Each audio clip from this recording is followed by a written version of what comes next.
3 വർഷങ്ങൾക്ക് മുമ്പ് റഷ്യ ഉക്രൈനിലേക്ക് ഒരു അധിനിവേശം നടത്തി. അന്ന് ഈ റഷ്യ പോലൊരു മഹാരാജ്യത്തിനെതിരെ പിടിച്ചു നിൽക്കാൻ കഴിഞ്ഞത് അമേരിക്ക ഉൾപ്പെടെയുള്ള യൂറോപ്യൻ രാജ്യങ്ങളുടെ സാമ്പത്തിക സൈനിക സഹായം കൊണ്ടാണ്. പിന്നീട് ഹമാസ് ഇസ്രായേലിന് നേർക്ക് ആക്രമണം നടത്തിയപ്പോൾ അവിടെ അമേരിക്ക സഹായവുമായിട്ട് ചെന്ന് ഇസ്രായേൽ ഹമാസ് യുദ്ധം നടന്നു. പിന്നീട് ലോകത്തിൻ്റെ ശ്രദ്ധ മുഴുവൻ പശ്ചിമേഷ്യയിലേക്ക്, മറ്റിടത്ത് യുദ്ധം നടക്കുന്നുണ്ട്, ആരും ശ്രദ്ധിക്കുന്നില്ല. ഇപ്പോൾ സെലൻസ്കിയെ ഒറ്റയ്ക്ക് മാറ്റി നിർത്തിയിട്ട് പുടിനും അതുപോലെ തന്നെ ട്രംപും തമ്മിൽ വലിയൊരു കൂട്ടുകെട്ടുണ്ടാക്കും. അപ്പോൾ അമേരിക്ക ഓരോ ഘട്ടത്തിലും ഇങ്ങനെ മാറി മാറി നിൽക്കുന്നത് കൊണ്ട് എന്താ ഉദ്ദേശിക്കുന്നത്? അവർ മാറി മാറി നിൽക്കുന്നൊന്നുമില്ല. അവരുടെ താല്പര്യത്തിന് വേണ്ടി അവർ നിലകൊള്ളുന്നു. ഇതാണ് അതിൻ്റെ സത്യം. അമേരിക്കൻ സാമ്രാജ്യത്വത്തിൻ്റെ ദംഷ്ട്രകൾ പച്ചയ്ക്ക് ലോകം കണ്ടതാണ് സെലൻസ്കിയുമായിട്ടുള്ള സംഭാഷണത്തിൽ പുടിൻ്റെയും JD വാൻസിൻ്റെയൊക്കെ ഭാവം. ഞങ്ങളോട് കളിച്ചാലുണ്ടല്ലോ, കാരണം ഈ പൊട്ടിത്തെറിക്കുമ്പോഴാണല്ലോ ഉള്ളിലെ യഥാർത്ഥ ക്യാരക്ടർ പുറത്തു വരിക. അതെ. അപ്പോഴാണ് ട്രംപ് പറഞ്ഞത്, കയ്യിൽ കാൽ കാശിന് ഗതി, you don't have any cards. If I am with you, you have cards, otherwise no. നിൻ്റെ ഒന്നും, ഞാൻ നിൻ്റെ കൂടെ ഉള്ളപ്പോഴാണ് നിനക്ക് എന്തെങ്കിലും ശക്തിയുള്ളത്. ഞാനില്ലെങ്കിൽ നീ എന്താടാ കുഞ്ഞ്, എന്താ നിൻ്റെ ഉള്ളത്? നീ എന്താ ഇത്ര വലിയ നാക്ക് നീട്ടുന്നത്? എന്തൊരു അപമാനമാണെന്ന് നോക്കുന്നത്. ഇത് സെലൻസ്കി വരുത്തി വെച്ചതുമാണ്. സെലൻസ്കി ഇതിൽ പ്രധാന പ്രശ്നമൊന്നുമില്ല. സെലൻസ്കി ഒരു TV പേഴ്സണാലിറ്റിയാണ്, TV ആങ്കറാണ്, സ്റ്റാൻഡപ്പ് കൊമേഡിയനായിരുന്നു. സെലൻസ്കിക്ക് ക്യാമറ എവിടെയുണ്ടെന്ന് കൃത്യമായിട്ട് അറിയാം. ക്യാമറയ്ക്ക് മുമ്പിൽ എങ്ങനെ സംസാരിക്കണം, ഏത് പോയിന്റ് പറയണം എന്ന് സെലൻസ്കിക്ക് അറിയാം. ബട്ട് സെലൻസ്കി ഒരു കാര്യം മറന്നുപോയി, ട്രംപും ഇതേ ചരക്കാണ്. ട്രംപിനും അറിയാം ക്യാമറ എവിടെയാണ്. എന്തുകൊണ്ട് ക്യാമറകളുടെ മുമ്പിൽ ട്രംപ് ഈ നാടകം കളിക്കാൻ തുടങ്ങിയെന്ന് സെലൻസ്കി ആലോചിക്കണമായിരുന്നു. അവരുടെ പ്രോട്ടോക്കോൾ അനുസരിച്ച് ഒരു മേജർ കരാർ ഒപ്പിടുന്നതിന് മുമ്പ് ഒരു ധാരണയൊക്കെ എത്തിക്കഴിഞ്ഞിട്ട് പത്രസമ്മേളനം നടത്തും, സംയുക്ത പത്രസമ്മേളനം. അതിൽ വെറുതെ നൈസായിട്ട് കൊള്ളാം ഇയാളും കൊള്ളാം അന്യോന്യം പൊഴുത്തിയൊക്കെ മണാകളാന്നൊക്കെ പറഞ്ഞിട്ട് പിന്നെ പോയി കരാർ ഒപ്പിടും. ഈ കരാർ ചർച്ച ചെയ്യുന്ന സ്ഥലത്താണ് ഈ അടിപിടി ബഹളമൊക്കെ നടക്കുന്നത്. അത് ഉദ്യോഗസ്ഥ തലത്തിലായിരിക്കും. രാഷ്ട്രത്തലവന്മാരെ അങ്ങോട്ടും ഇങ്ങോട്ടും കാണിച്ചു തരാമെന്നൊക്കെ പറയുന്ന ആ പരിപാടിയില്ല, ഒരിക്കലും പറയില്ല. ഉദ്യോഗസ്ഥന്മാർ തമ്മിൽ ചിലപ്പോൾ പറഞ്ഞ് ചൂടായി. അതൊക്കെ കഴിഞ്ഞൊരു എഗ്രിമെൻറ്റിൽ എത്തിക്കഴിഞ്ഞിട്ടാണ് ഇവർ ക്യാമറയ്ക്ക് മുമ്പിൽ വരുന്നത്. അവിടെ ഒന്ന് ഷൈൻ ചെയ്യാമെന്ന് സെലൻസ്കി വിചാരിച്ചു. അത് ട്രംപിന് ഇഷ്ടപ്പെട്ടില്ല. ഈ കയ്യിൽ ഒരു കോപ്പുമില്ലാത്തവൻ വലിയ വർത്തമാനം പറയുന്നു, അതാണ് അങ്ങർക്ക് ഇഷ്ടപ്പെടാഞ്ഞത്. ഇയാൾ പറഞ്ഞതെന്താ, 2014 റഷ്യ ഞങ്ങളെ ആക്രമിച്ചു, 15 ആക്രമിച്ചു, 16 ആക്രമിച്ചു, അപ്പോൾ എല്ലാവരും നോക്കിക്കൊണ്ട് നിന്നില്ലേ. അത് വാസ്തവത്തിൽ ഒരു കുറ്റപ്പെടുത്തലാണ്. പഴയ ചരിത്രം എടുക്കേണ്ട കാര്യമില്ല, പ്രത്യേകിച്ചും ക്യാമറകൾക്ക് മുമ്പിൽ. നിങ്ങൾ ഓൾറെഡി ഒരു മിനറൽ എഗ്രിമെൻ്റ് തയ്യാറായി കഴിഞ്ഞു, അതിൽ ഒപ്പിടുക മാത്രമല്ല സെലൻസ്കി കാണിച്ച ഒരു തെമ്മാടിത്തരം എന്ന് പറയുന്നത്, ഇത് 3-ാം തവണയാണ് സെലൻസ്കി ആ എഗ്രിമെൻ്റ് ഒപ്പിടാനായിട്ട് സമ്മതിക്കാത്തത്. ആദ്യം US ട്രഷറി ഡിപ്പാർട്ട്മെൻറ്റിലെ അങ്ങേരുടെ പേരെഴുതി കാണിച്ചിരുന്നു. അങ്ങേര് വൈകിട്ട് ചർച്ച ചെയ്തു. അങ്ങനെ പറഞ്ഞത് ഫോക്സ് ന്യൂസിന് കൊടുത്ത ഇൻ്റർവ്യൂവിൽ പറഞ്ഞു, 45 minutes I had a shouting debate with Zelensky. ഒടുവിൽ സെലൻസ്കി പറഞ്ഞു, ഞാൻ മ്യൂണിക്കിൽ സൈൻ ചെയ്യാമെന്ന് പറഞ്ഞു. മ്യൂണിക്കിൽ വെച്ച് JD വാൻസും സെലൻസ്കിയും തമ്മിൽ കണ്ടു. അവിടെയും സെലൻസ്കി കച്ചറ ഉണ്ടാക്കിയിട്ട് പോയി. അത് കഴിഞ്ഞപ്പോഴാണ് യുക്രൈനിൽ വെച്ച് സൈൻ ചെയ്യാമെന്ന് പറഞ്ഞു. വേണമെന്നുണ്ട് ഞാൻ അമേരിക്കയിൽ തന്നെ വന്നിട്ട് ഇവിടെ വന്ന് സൈൻ ചെയ്യണം. അമേരിക്കയിൽ വന്ന് കഴിഞ്ഞിട്ട് മനഃപൂർവ്വം ഇവിടെ കച്ചറ ഉണ്ടാക്കി. ഇതൊന്നും സെലൻസ്കിക്ക് പറയേണ്ട കാര്യം ഉണ്ടായിരുന്നില്ല. The agreement has already been agreed upon. അത് കഴിഞ്ഞിട്ട് പിന്നെ അതിൽ കണ്ടീഷൻ കൊണ്ടുവരുന്നതിന്, ഇനി അഥവാ ഉണ്ടെങ്കിൽ തന്നെ ആ കണ്ടീഷൻസ് എഗ്രിമെൻ്റ് ചർച്ച ചെയ്യുമ്പോൾ തന്നെ പറഞ്ഞ് തീർക്കേണ്ടതല്ലേ, ഫൈനലൈസ് ചെയ്യേണ്ടതല്ലേ. അതല്ലാതെ വാട്ട് അബൌട്ട് മൈ സെക്യൂരിറ്റി എന്നൊക്കെ ചോദിച്ച് ഫലത്തിൽ ഈ വാട്ട് അബൌട്ട് മൈ സെക്യൂരിറ്റി എന്ന് സെലൻസ്കി ചോദിക്കുമ്പോൾ അതിൻ്റെ അർത്ഥം ട്രംപിന് മനസ്സിലാകുന്നത്, എന്നെ എന്തുകൊണ്ട് നാറ്റോയിൽ എടുക്കുന്നില്ല, ഇതാണ് അയാളുടെ ചോദ്യം. നാറ്റോയിൽ ഇയാളെ എടുക്കാൻ പറ്റില്ല. നാറ്റോയിൽ എടുത്തു കഴിഞ്ഞാൽ ഇയാളെ പ്രൊട്ടക്റ്റ് ചെയ്യേണ്ട ചുമതല അമേരിക്കയ്ക്ക് കൊണ്ട് വരും. ഇയാൾ ഉക്രൈനെ റഷ്യ ആക്രമിച്ചുകൊണ്ടിരിക്കുകയാണ്. ഫലത്തിൽ റഷ്യ അമേരിക്ക യുദ്ധമായിട്ട് അത് മാറും. അതുകൊണ്ടാണ് ട്രംപ് ഇത്രയും കാര്യം ടപ്പെന്ന് മനസ്സിൽ വന്നിട്ടാണ് ട്രംപ് പറഞ്ഞത്, കളിക്കൽ 3-4 ലോകമായിട്ടാണ് താൻ കളിക്കുന്നത്, ഓർത്തോളണം. You are playing with third world war. ഈ തേർഡ് വേൾഡ് വാർ എന്നുള്ള വാക്ക് ഉപയോഗിക്കാൻ കാര്യം എന്താ? ഇത്രയും കാര്യങ്ങൾ അതിൻ്റെ പുറകിലുള്ളതുകൊണ്ടാണ്. ഒന്ന്, ടർക്കി 10,000 സമാധാന പട്ടാളക്കാരെ യുക്രൈനിൽ വിടാൻ തയ്യാറാണെന്ന് പറഞ്ഞു. അത് കഴിഞ്ഞാണ് ഇംഗ്ലണ്ട് പറയുന്നത് ഞങ്ങൾ 10,000 പേരെ വിടും. ഇംഗ്ലണ്ടിൻ്റെ കയ്യിൽ 10,000 പേരുണ്ടോ എന്നുള്ളത് വേറെ വിഷയം. കാര്യം ഈ 10,000 പട്ടാളക്കാരെ വിടുക എന്ന് പറഞ്ഞാൽ ഫലത്തിൽ 30,000 പട്ടാളക്കാർ വേണം. 10,000 പട്ടാളക്കാർ നിങ്ങൾ ഓപ്പറേഷനിൽ ഇറങ്ങിക്കഴിഞ്ഞാൽ 10,000 സ്റ്റാൻഡ് ബൈ വേണം നിങ്ങൾക്ക്. ഒരാൾക്ക് ഒരു സ്റ്റാൻഡ് ബൈ, ഒരാൾക്ക് സുഖമില്ലാതെ വന്ന് പരിക്ക് പറ്റി എന്തെങ്കിലും ചെയ്തു, അതല്ലെങ്കിൽ ക്ഷീണിച്ചു, അത് കഴിയുമ്പോൾ അയാളെ മാറ്റിയിട്ട് അടുത്ത ആൾ ഇറങ്ങണ്ടേ. ഇപ്പോൾ റീപ്ലേസ്മെൻ്റ് ആയിട്ട് അടുത്തൊരു 10,000 വേണം.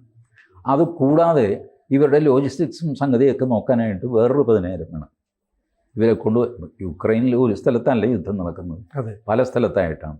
അപ്പോൾ അങ്ങോട്ടൊക്കെ യാത്ര ചെയ്യണ്ടേ, ഭക്ഷണം വേണ്ടേ, ഈ കാര്യങ്ങളൊക്കെ ഓർഗനൈസ് ചെയ്യാൻ അനദർ 10,000. സോ 10,000 പേരെ നിങ്ങൾ വിടുക എന്ന് പറഞ്ഞാൽ 30,000 പേരെ വിടും എന്നാണ് അർത്ഥം. ഇംഗ്ലണ്ടിൽ ഞാൻ അറിഞ്ഞതിൽ അവരുടെ കയ്യിലുള്ള പട്ടാളം കരസേന എന്ന് പറയുന്നത് 75,000 ആണ്. 75,000-ൽ നിന്ന് 30,000 അങ്ങോട്ട് പോകുക ഉക്രൈനിലേക്ക് പോവില്ല. പിന്നെ സ്വന്തം രാജ്യത്തെ ആരെ രക്ഷിക്കാൻ? ഈ ട്രംപ് പറയുന്നത് ഈ നാറ്റോ ഉള്ളതുകൊണ്ട് ചുമതല മുഴുവൻ അമേരിക്കയ്ക്കായി, എല്ലാ രാജ്യങ്ങളെയും അമേരിക്ക രക്ഷിച്ചോളണം. അവരൊക്കെ അവരുടെ ഡിഫൻസ് ബജറ്റ് കുറച്ച് കൊണ്ടുവന്നു.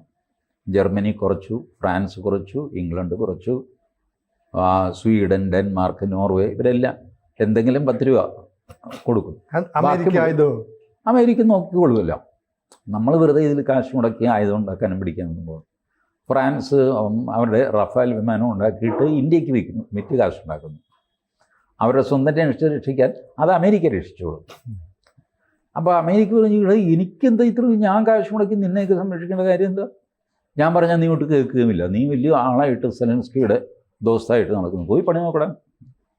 അമേരിക്കയ്ക്ക് ഈ നാറ്റോ എന്ന് പറയും വേൾഡ് ഹെൽത്ത് ഓർഗനൈസേഷനിൽ നിന്ന് അമേരിക്ക പിന്മാറി, മറ്റേ ലോക മനുഷ്യാവകാശ സംഘടനയിൽ നിന്നും പണ്ടേ പിന്മാറി, USAID നിർത്തിവെച്ചു.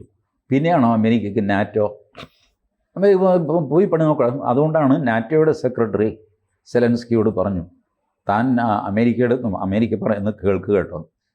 നാറ്റോയുടെ സെക്രട്ടറി, ഇവർ യൂറോപ്യൻ യൂണിയൻ ചേർന്നിട്ടാണ് ഈ വലിയ വീരവാദമൊക്കെ മുഴക്കിയത്. ഞങ്ങൾ സെലൻസ്കിയെ സംരക്ഷിക്കും, അങ്ങനെ ചെയ്യും, ഇങ്ങനെ ചെയ്യുന്നൊക്കെ പറഞ്ഞു. ബട്ട് സത്യത്തിൽ ഈ ഓപ്പറേഷൻസ് നടത്തേണ്ടത് നാറ്റോയാണ്. നാറ്റോയുടെ തലവൻ സെലൻസ്കിക്ക് പബ്ലിക്കായിട്ട് അഡ്വൈസ് കൊടുത്തു, അമേരിക്ക പറയുന്നത് ചെയ്യുക കേട്ടോ, വെറുതെ കച്ചറയ്ക്ക് നിൽക്കാതെ. കാരണം അങ്ങേർക്കറിയാം ഈ നാറ്റോ വിചാരിച്ചാലൊന്നും സെലൻസ്കിയെ രക്ഷിക്കാൻ പറ്റില്ല, രക്ഷിക്കണമെങ്കിൽ അമേരിക്ക തന്നെ വേണം. ഇതൊരു നല്ല കാര്യമായിട്ടല്ല ഞാൻ പറയുന്നത്, ലോകരാഷ്ട്രങ്ങൾ പെരുമാറുന്നത് ഇങ്ങനെയാണ്. ഇനിയെങ്കിലും നമ്മൾ ഭാരതീയരൊരു കാര്യം മനസ്സിലാക്കണം, എല്ലാ രാജ്യങ്ങൾക്കും അവനവൻ്റെ താല്പര്യമാണ് വലുത്. അല്ലാതെ നിങ്ങൾ ഈ പറയുന്ന പോലത്തെ നീതിബോധമോ മഹാത്മാഗാന്ധിയോ ബുദ്ധനോ ഒന്നും വെച്ചല്ല ലോകം മുന്നോട്ട് പോകുന്നത്. പക്ഷേ ഇടക്കാലത്ത് ഈ റഷ്യ ഉക്രൈൻ യുദ്ധത്തെ അവഗണിച്ച അമേരിക്ക ഈ ഇസ്രായേൽ അതുപോലെ തന്നെ ഹമാസ് പ്രശ്നത്തിൽ ഇടപെട്ടു. ഇപ്പോൾ വീണ്ടും ഈ ഹമാസിൻ്റെ ബന്ദികളെ വിട്ടുകൊടുക്കണം, അല്ലെങ്കിൽ 2ാം ഘട്ട വെടിനിർത്തൽ, അതിലേക്ക് ഇടപെട്ടിട്ട് അതൊന്നും പറ്റില്ല, ഇത് എക്സ്റ്റെൻഡ് ചെയ്യാനേ പറ്റുള്ളൂ, അതിലേക്കും ശ്രദ്ധ കേന്ദ്രീകരിക്കുന്നത്. ഒരേ സമയം രണ്ടിടത്ത് ഇപ്പോൾ അമേരിക്ക കളിക്കുകയല്ലേ ചെയ്യുന്നപ്പോൾ? അല്ല, അമേരിക്കയ്ക്ക് അവരുടെ താല്പര്യങ്ങൾ അതിന് പ്രിയോറിറ്റി മാറും. നേരത്തെ അവർക്ക് ഈ ഇസ്രായേൽ ഹമാസ് അതായിരുന്നു പ്രിയോറിറ്റി, അത് ഏകദേശം ഒതുക്കി. ഇപ്പോൾ ശരിക്കും പറഞ്ഞാൽ അവിടെ വലിയ വെടിവെപ്പും ബഹളം ഒന്നും നടക്കുന്നില്ല. ഹമാസ് നട്ടിലൊടിഞ്ഞ് കിടക്കുകയുമാണ്. പിന്നെ ബന്ദിമോചനം 1ാം ഘട്ടം കഴിഞ്ഞു, 2ാം ഘട്ടം എന്ത് ചെയ്യണമെന്ന് ആർക്കും അറിഞ്ഞുകൂടാ. അത് നെതന്യാഹു നോക്കിക്കോളും, അപ്പം അങ്ങേർക്ക് ഹാൻഡിൽ ചെയ്യാനുള്ളതേ ഉള്ളൂ. എന്നിട്ടാണ് ഇങ്ങോട്ട് വന്നത്. കാരണം ഇവിടെ കാശ് ഇങ്ങനെ പൊയ്ക്കൊണ്ടിരിക്കുന്നു. $350 ബില്യൺ കഴിഞ്ഞു യുക്രൈനുള്ള സഹായം. അതുകൊണ്ടാണ് ട്രംപ് പറഞ്ഞു, ഞാൻ കാശ് കൊടുത്ത് ഈ കടിക്കുന്ന പട്ടിയെ മേടിക്കുന്നതിന് എന്ത് കാര്യം എനിക്ക് പുടിനുമായിട്ട് വഴക്കുണ്ടാക്കാൻ?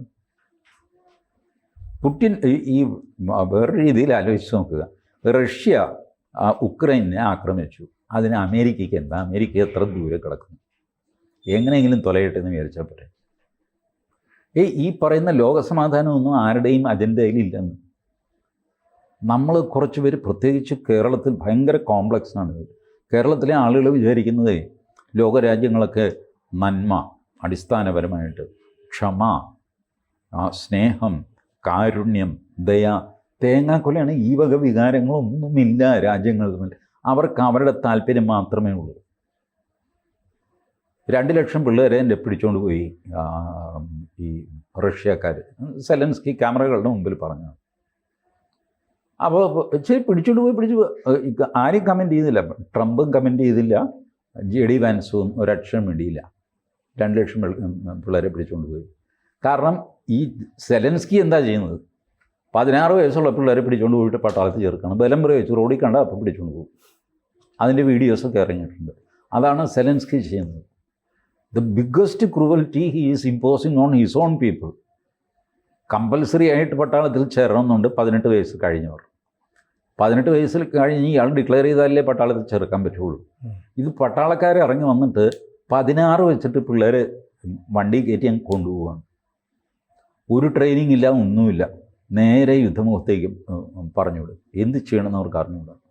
കൂട്ടക്കൊല നടക്കുന്നു. യുക്രൈൻ യുദ്ധത്തിൽ യുക്രൈൻകാരെ എത്ര എണ്ണം കൊല്ലപ്പെട്ടു എന്ന് ആർക്കറിയാം? വല്ല കണക്കുമുണ്ട്? ഒന്നുമില്ല. സെലൻസ്കി മീഡിയ മാനേജ്മെൻറ്റിൽ മിടുക്കനാണ്. അയാളുടെ കൂടെ യൂറോപ്യൻസും ഉണ്ട്. മീഡിയ നന്നായിട്ട് മാനേജ് ചെയ്യുന്നുണ്ട്. ഇപ്പോൾ സെലൻസ്കിയുടെ പേരിൽ അവിശ്വാസ പ്രമേയം വരുന്നു അവിടെ യുക്രൈനിൽ. എത്ര ദിവസം സെലൻസ്കി അധികാരത്തിലുണ്ടാവുമെന്ന് അറിഞ്ഞുകൂടാ. അപ്പോൾ അമേരിക്ക മൊത്തത്തിലൊരു ചക്രവ്യൂഹം ചമച്ചപ്പോൾ ലോക രാജ്യങ്ങൾക്ക് കാലിടറി തുടങ്ങി. അങ്ങനെ പറഞ്ഞ് നിർത്താവും. അങ്ങനെയായിരുന്നു എക്കാലവും. ഇത് റഷ്യ ഇത് ചെയ്തിട്ടുണ്ട്. പണ്ട് സോവിയറ്റ് യൂണിയൻ ആയിരുന്നപ്പോൾ അവരിത് ചെയ്തിട്ടുണ്ട്. 2ാം ലോക മഹായുദ്ധകാലത്ത് ഇംഗ്ലണ്ട് ഇത് ചെയ്തിട്ടുണ്ട്, ജർമ്മനി ഇത് ചെയ്തിട്ടുണ്ട്, ജപ്പാൻ ഇത് ചെയ്തിട്ടുണ്ട്. ഇത് ചെയ്യാതെ ഈ തത്വവും ന്യായവും പറഞ്ഞിരിക്കുന്നത് നമ്മൾ മാത്രമാണ്.